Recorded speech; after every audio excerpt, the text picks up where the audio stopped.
Hello दोस्तों, स्वागत है आपका एचपी स्टडी कॉर्नर में, जिसमें हम हिमाचल की संस्कृति को कवर कर रहे हैं। जिसमें हमारा आज का टॉपिक है हिमाचल के लोक नाट्य तथा लोकगीत, जिसमें हम सबसे पहले लोक नाट्य को देखेंगे और लोक नाट्य की कौन कौन सी विशेषताएं हैं और साथ में कौन कौन सी डिस्ट्रिक्ट में कौन सा लोक नाट्य इम्पोर्टेंट है।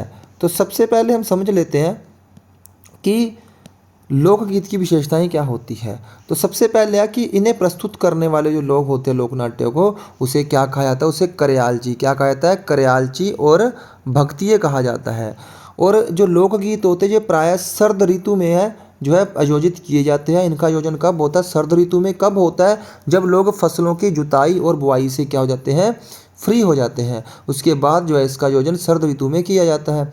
और इसमें पुरुष जो होते हैं ना, वही क्या करते हैं, पुरुष ही इसमें महिलाओं की भूमिका भी निभाते हैं। तो सबसे पहले है करयाला लोकनाट्य। तो करयाला लोकनाट्य कितना पुराना है, ये 5वीं सदी से भी पुराना माना जाता है। और इसी करयाला लोकनाट्य को मंडी तथा बिलासपुर में किस नाम से जाना जाता है, बाठड़ा के नाम से जाना जाता है। और क्वेश्चन ये भी पूछा गया कि जो बाठड़ा लोक नाट्य वो कहाँ का है, तो बिलासपुर का है। बाठड़ा कहाँ का है, बिलासपुर का लोक नाट्य है। और करयाला के जो निर्देशक होते हैं उसको किस नाम से जानते हैं, तो उसको करयालतू के नाम से जानते हैं। यानी कि करयालतू क्या है, जो करयाला का निर्देशक होता है उसी को क्या बोलते हैं, करयालतू बोलते हैं। उसके आगे बूढ़ा और सिंह। तो बूढ़ा और सिंह जो है वो किस जाति के द्वारा जो है प्रदर्शित किया जाता है या प्रस्तुत किया जाता है, तो कारीगर जाति के द्वारा जो है इसको प्रस्तुत किया जाता है बूढ़ा और सिंह को।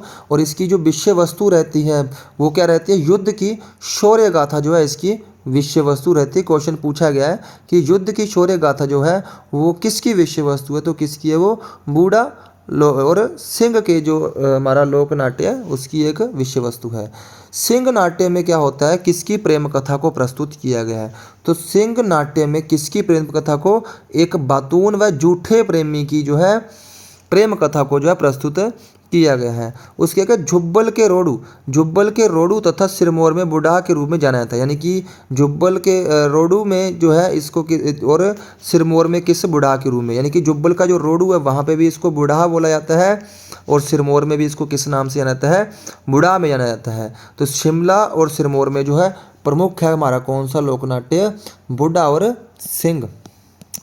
उसके आगे रावल नाट्य। तो रावल नाट्य जो है इसमें किसकी प्रेम कहानी बताई गई है, तो एक थी ग्रामीण नर्तकी। कौन थी, ग्रामीण नर्तकी। और कौन था, घुमक्कड़ साधु। जिसमें क्या होता है कि जो घुमक्कड़ साधु होता है वो बाद में क्या करता है, इस नर्तकी को क्या कर देता है, छोड़कर चला जाता है।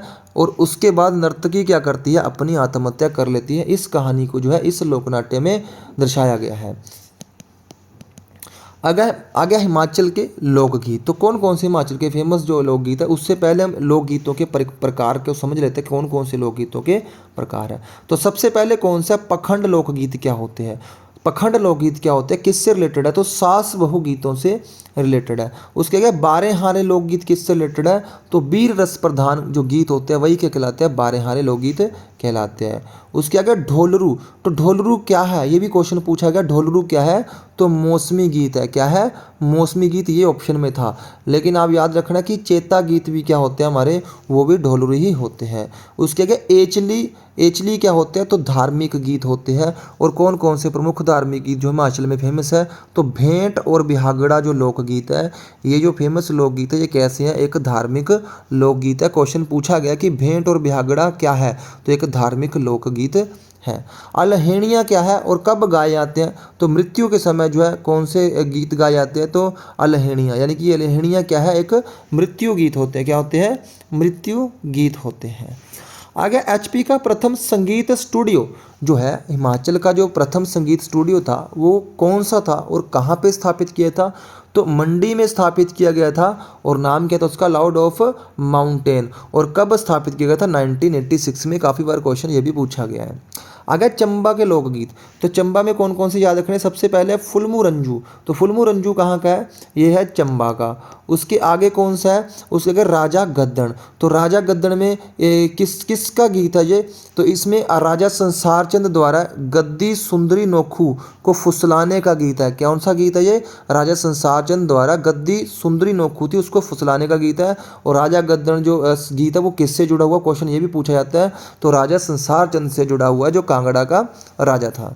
उसके आगे कुंजरी मल्हार, तो कुंजरी मल्हार जो है ये कब गाया जाता है, जब मिंजर मेले की शुरुआत होती है तब कुंजरी मल्हार को गाया जाता है। और मिंजर मेला कहाँ लगता है, तो ये चंबा में लगता है। किस नदी के किनारे लगता है, तो राबी नदी, कौन सी, राबी नदी के किनारे लगता है।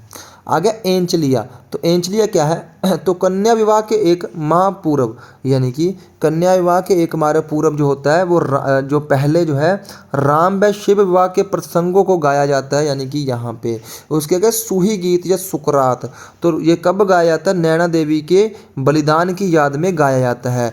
ये क्वेश्चन काफ़ी बार पूछा गया कि नैना देवी के बलिदान की याद में क्या गाया जाता है, तो सुकरात गाया जाता है। जिससे क्या हुआ था कि नैना देवी ने जब अपना बलिदान दिया था, क्यों दिया था, क्योंकि चंबा में बारिश नहीं हो रही थी, और जिसके बाद इनके बलिदान के बाद चंबा में भारी बारिश हुई थी। उसके आगे भुक्कू गद्दी कहाँ का है, तो ये भी चंबा का है। लच्छी कहाँ का, ये भी चंबा का है। उसके आगे न्वाला, तो न्वाला में जो है इस गीत में किसकी पूजा की जाती है, तो शिव की पूजा की जाती है। किसकी, शिव की पूजा की जाती है। और किस जनजाति के द्वारा मनाया जाता है, तो गद्दी जनजाति के द्वारा जो है न्वाला जो है वो गाया जाता है। उसके आगे कांगड़ा के लोकगीत, तो कांगड़ा के कौन कौन से लोकगीत है, सबसे पहला घोड़ी गीत।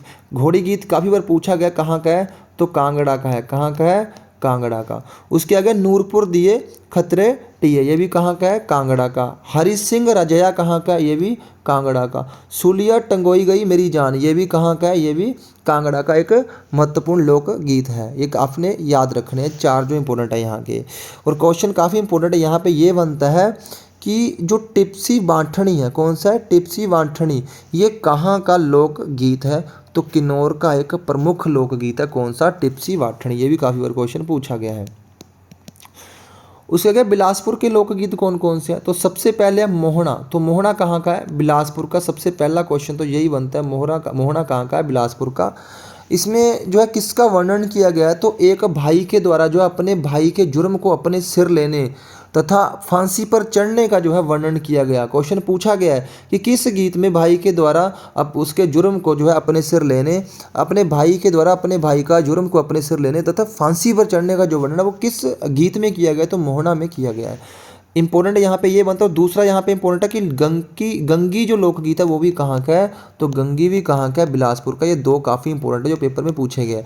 इसके अलावा आपको याद रखना है गंबरी लोकगीत और बालो लोकगीत, उसके आगे झुंझुनू लोकगीत, ये तीनों भी कहाँ के हैं, तो ये तीनों भी बिलासपुर के ही महत्वपूर्ण लोकगीत हैं।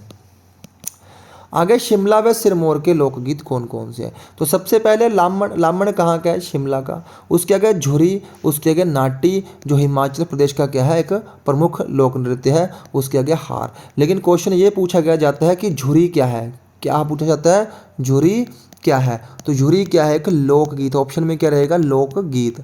तो झुरी क्या है, एक लोकगीत है। ये क्वेश्चन भी काफ़ी बार पूछा गया है।